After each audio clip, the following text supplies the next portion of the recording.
According to a report by The Washington Post on Saturday, the 2nd of June, the meeting between American President Donald Trump and North Korean leader Kim Jong Un in Singapore has presented several logistical concerns, key of which was on who's going to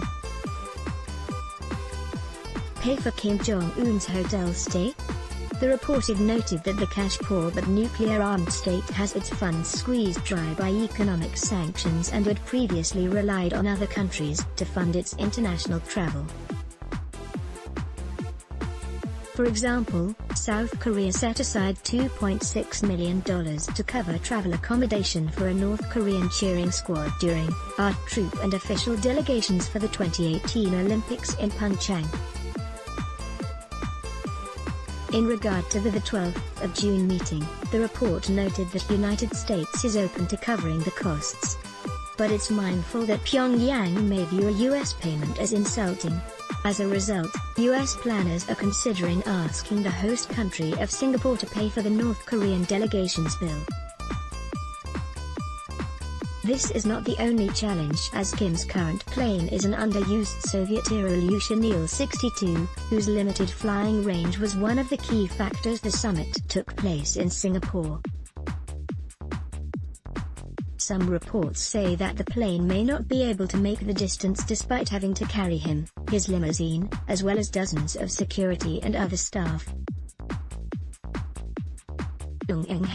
Singapore is willing to bear costs to play a small part in this historic meeting. When asked by reporters whether Singapore would be willing to foot the bill for the meeting, Defense Minister Ong Han replied, "Obviously yes, but it is a cost that we are willing to bear to play a small part in this historic meeting." According to earlier media reports, North Korea's lodging of choice was the Fullerton Hotel. Already, de facto chief of staff for the North Korean government Kim Chang-sun was seen this week there, where media reports said he was in Singapore to meet U.S. officials to work out logistics for the summit. Although the hotel declined to comment on its rate, the presidential suite is estimated to cost at least 8,000 Singapore dollars a night. Not surprisingly, netizens have voiced unhappiness over this decision. One Tan Lee Chong said on the Yahoo! Singapore Facebook page, "Why should our money use to foot the bill? I prefer the amount to use in helping the poor, the underprivileged. I rather the nation not to host the event just to be famous." Chi Siang felt that hosting two infamous leaders was not worth the money. They should be paying Singapore for tolerating the presence of a racist and an international criminal. And they expect us to pay for his party.